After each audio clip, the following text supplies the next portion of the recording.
Alors, la communication est une composante essentielle du métier d'éducateur. Alors, il faut savoir que la communication peut être verbale, tout comme elle peut être non verbale. On va d'abord se concentrer sur la communication verbale. C'est important que vous employiez un ton posé, doux et calme. C'est également important que vous communiquiez une seule information à la fois, que vous posiez une seule information à la fois. Laissez-leur le temps d'assimiler ce que vous dites, laissez-leur le temps de répondre à vos questions, une question à la fois. Alors, les phrases, c'est important que vous employiez des phrases courtes, simples, avec des mots familiers. Nous avions vu dans la vidéo précédente que la réduction du vocabulaire était importante lorsque les personnes sont atteintes de l'Alzheimer. C'est pour ça que c'est important d'utiliser des mots familiers. Alors, le langage non verbal. C'est intéressant de parler en face à face et d'établir un contact visuel avec ces personnes, qu'elles comprennent bien que c'est à elles que vous vous adressez. Intéressant aussi de soutenir le message verbal avec des expressions, des mimiques et des gestes.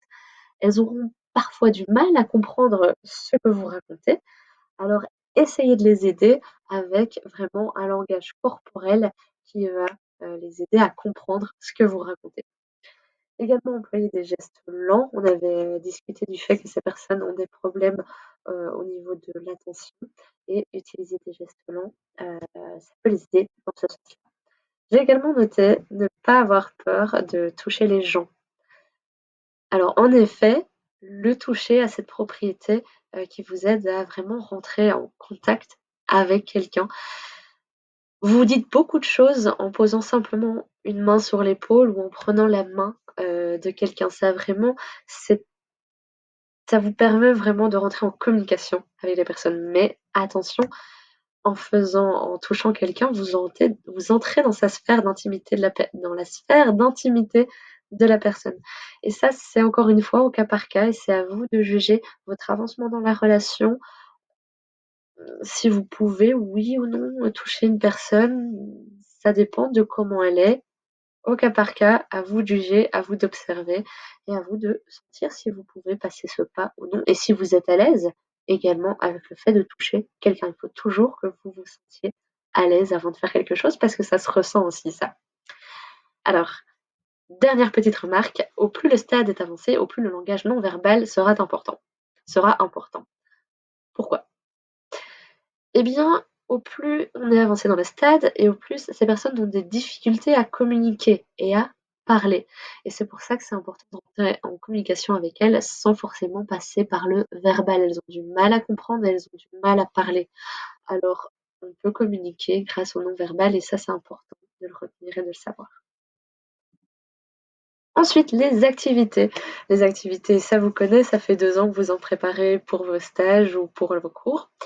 Eh bien, il faut les préparer en fonction de certains buts. Ça peut être la relaxation, ces personnes vont connaître beaucoup de stress, beaucoup d'agitation, ça peut être, intéressant pour elles de se relaxer, ça dépend, des bénéficiaires. La revalorisation. Alors effectivement, ces personnes vont connaître, beaucoup de baisse de morale, elles vont se rendre compte qu'elles perdent beaucoup de capacités et ça peut, vraiment provoquer une perte de confiance en soi et là, la revalorisation, c'est important. La stimulation cognitive, que ce soit pour la mémoire, le langage, la réflexion, l'attention. Faire cette stimulation pour les encourager. Stimulation physique également, hein, on perd beaucoup d'habileté motrice et une stimulation physique permet d'entretenir ses capacités. Attention, essayez de choisir des thèmes qui intéressent les bénéficiaires et il faut travailler également en collaboration interdisciplinaire. Ça sera dans tous les centres et avec tous les publics. C'est un conseil qui s'appliquera toujours. Choisir des thèmes qui intéressent et travailler en collaboration interdisciplinaire par rapport aux activités. Alors, vous avez peut-être remarqué qu'on n'a pas parlé de mise en place pratique de choses que vous pouvez faire. Je le réserve pour la vidéo suivante où nous aborderons le syndrome de Korsakoff. C'est ici que la vidéo se termine et je vous dis à tout de suite dans la vidéo suivante. Au revoir!